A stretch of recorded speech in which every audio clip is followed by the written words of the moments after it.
无用功，护阿姐周全。二将被陛下放出对付高陵郡去了。索弥天天下第一，你被。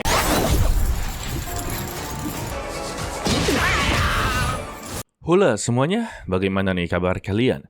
Semoga kalian dalam keadaan baik-baik saja, sehat selalu, serta dilancarkan rezekinya ya guys, amin.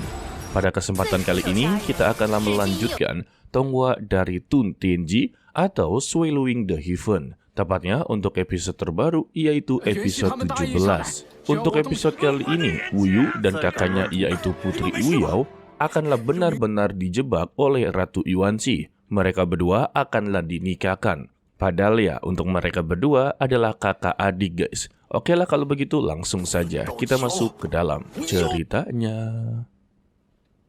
Keesokan paginya, Wuyu yang sedang berkultivasi kedatangan dari sang pelayan dengan memberitahu kalau sang ratu dan kaisar telah memberikan sebuah titah kepada Wuyu dan Putri Wuyao kalau mereka berdua akanlah dinikahkan pada hari yang begitu baik. Jadi mereka berdua tidak mempunyai alasan apapun untuklah menolak semua ini. Karena ini adalah keinginan dari sang ratu dan sang kaisar. Ingat ya, titah dari sang kaisar tidak bisa untuklah ditolak. Setelah menerima gulungan ini, berarti tandanya dia juga telah menerima perintah tersebut. Sebetulnya dalam hatinya, dia sama sekali tidak inginlah terjadi. Semakin dia menutupi identitasnya, maka akan semakinlah jelas tingkah laku dari Ratu Yuanxi. Namun, jika dia inginlah bermain seperti ini, maka dia akanlah meladeninya.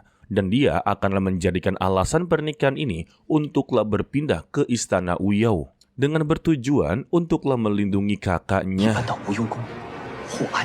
Sesingkatnya, sang kaisar mendapati informasi terbaru karena Sun Doju telah memutuskan untuklah berpindah ke istana Wuyao dan sekarang mereka berdua telah tinggal bersama. Mendengar ini ya membuat sang kaisar cukup begitu kesal. Bisa-bisanya dia bertindak sendirian dan malah mencoba untuklah menghancurkan rencananya. Dirinya yang sudah tenggelam dengan emosi inginlah sekali menghabisi nyawa dari Sun Doju. Karena dia telah berani bersikap begitu sombong di hadapannya. Tetapi sang pelayan mencoba menenangkannya. Janganlah bertindak terburu-buru. Sun Doju adalah seorang kultivator yang begitu hebat. Mereka sama sekali tidak bisa untuklah memprovokasinya. Sayangnya, sang kaisar tidak suka untuklah dinasehati. Alhasil, sang pelayan hanya bisa mendapati pukulan bertubi-tubi. Setelah dari semua itu, Kaisar Yuanhao mempunyai sebuah ide yang begitu buruk. Dia inginlah memusnahkan seluruh keluarga dari Putri Wuyao. Sedangkan untuk Wuyu yang telah berada di ruangan kakaknya, mereka kembali untuklah berdiskusi, di mana mereka membicarakan kedua orang jahat ini. Pertama yaitu Yuanhao, dia ini bukanlah seorang kultivator, tetapi dia hebat dalam pembentukan militer. Maka dari itulah, dia sangatlah menginginkan pasukan tersebut.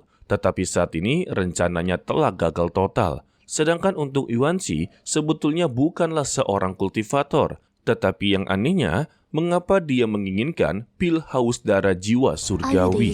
Wuyu membalas, semua yang kita lihat ini bukanlah wajah aslinya. Dia pasti memiliki sebuah rahasia yang sampai saat ini belum sama sekali diketahui. Salah satu contohnya ya, Yuanxi sebenarnya berkultivasi secara rahasia guys. Tidak lama dari itu, pelayan dari Putri Wuyao datang memberitahu dengan tergesa-gesa bahwa Kaisar Yuanhao telah membebaskan 2 jenderal iblis. Dan saat ini mereka sedanglah menuju ke Kabupaten Gaolin, yang dimana Kabupaten Gaolin adalah milik dari pamannya Putri Wuyao. Mendengar berita tersebut, Sun Doju langsunglah menuju ke tempat kejadian.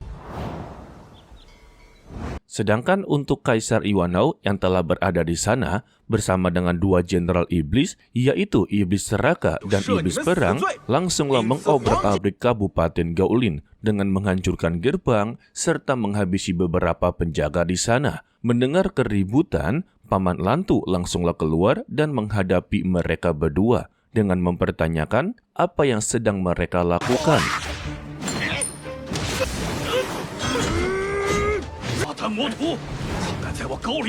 padahal pihaknya sama sekali tidaklah menyinggungnya. Iblis Seraka memberitahu kalau dia telah dibayar oleh seseorang untuklah menghancurkan Kabupaten Gaolin.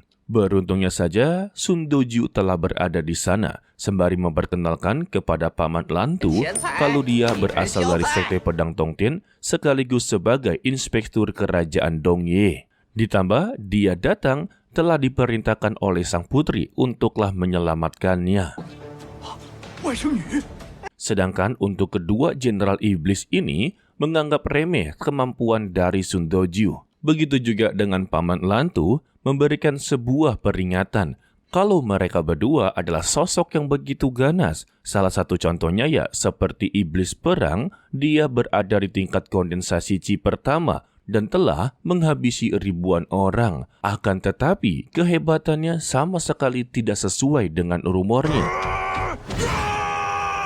Hanya dengan satu serangan saja, iblis perang langsunglah modiar. Hal ini membuat Lantu menjadi begitu sangatlah terkejut. Bagaimana bisa hanya dengan satu serangan saja dia langsunglah binasa. Sedangkan untuk si kakak pertama, yaitu iblis Seraka, dia sama sekali tidaklah terima kalau adiknya benar-benar meninggal dunia. Wuyu kembali memberikan pernyataan, bukankah dari awal dia sudah diperingatkan untuklah pergi dari hadapannya jika memang sayang nyawa. Tetapi ya, mereka benar-benar keras kepala guys. Sehingga iblis Seraka mengeluarkan serangan koin maut. Meskipun kata Paman Lantu ini berbahaya, tetapi untuk Minglong meminta kepada Wuyu untuklah jangan menghindar. Biarkanlah dia untuk menggunakan kekuatan teknik dovering atau teknik penyerapan. Alhasil ya, seluruh koin emas yang dia keluarkan diambil alih oleh Minglong.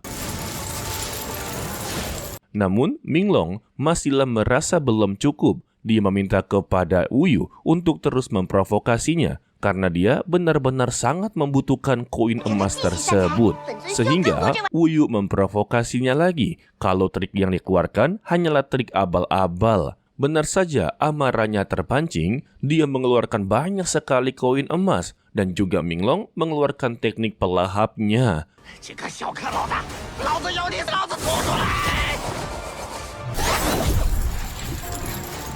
Sang iblis Seraka menjadi kebingungan mengapa dia sama sekali tidaklah terluka. Bukankah jika dia melahap itu akan memasuki lautan kesadarannya dan dia pasti akanlah terluka. Dari sinilah dia menyadari kalau Sun Doju memang berniat untuklah mencuri uangnya. Sehingga dia pun merubah dirinya menjadi koin emas yang begitu besar. Tetapi dia langsung mendapati hantaman dari tongkat ilahi. Sehingga seluruh emas yang berada di badannya langsunglah keluar. Untuk Minglong, dia telah mendapati kekayaannya. Wuyu bertanya-tanya apa yang akan dia lakukan dengan emas ini. Bukankah dia tidak bisa keluar dari tubuhnya? Minglong membalas kalau dia mempunyai sebuah kemampuan khusus untuklah menggunakan emas ini. Jadi dia tidak boleh untuklah ikut campur. Karena emas semua ini adalah miliknya. Wah, jadi iblis Seraka dia.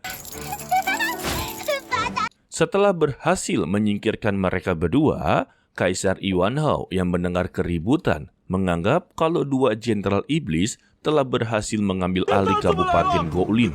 Tetapi nyatanya ketika dia melihat dengan begitu seksama, di sana ada Sun Doju yang langsunglah menghampirinya, membuat dia menjadi begitu ketar-ketir. Namun, Kaisar Yuanhao mencoba untuklah memberanikan diri karena dia adalah sang kaisar, mempertanyakan mengapa dia ikutlah campur dalam urusan manusia karena dia ini adalah seorang kultivator. Dirinya membalas, dia adalah inspektur kerajaan. Apapun yang dilakukan oleh kerajaan, mau itu perbuatan baik ataupun jahat, pasti dia akanlah menyelidikinya. Dan kali ini dia telah bertindak berlebihan dengan menyerang seseorang yang tidaklah bersalah. Jadi sebagai hukumannya, dia haruslah dihilangkan dari dunia ini. Tetapi Yuanhao memberitahu, dia sama sekali tidak bisa untuklah menghabisi nyawanya karena ayahnya adalah dewa surgawi Hao Tian. Jika dia berani untuklah menghabisi nyawanya, maka dia akanlah berurusan dengan ayahnya. Tidak lama dari itu, datanglah Ratu Yuanzi dengan memberitahu kedatangan dari Kaisar Yuan Hao membawa 2 jenderal iblis karena telah mendapati informasi adanya pemberontakan dari Kabupaten Gaolin. Tetapi itu adalah informasi palsu. Jadi Yuan Shi meminta kepada Sun Dojiu untuklah memaafkan kesalahpahaman semua ini. Lantas, Sun Dojiu memberikan peringatan, jika dia bertindak seperti ini lagi, maka jangan salahkan dirinya jika dia akanlah menyingkirkan Yuan Hao.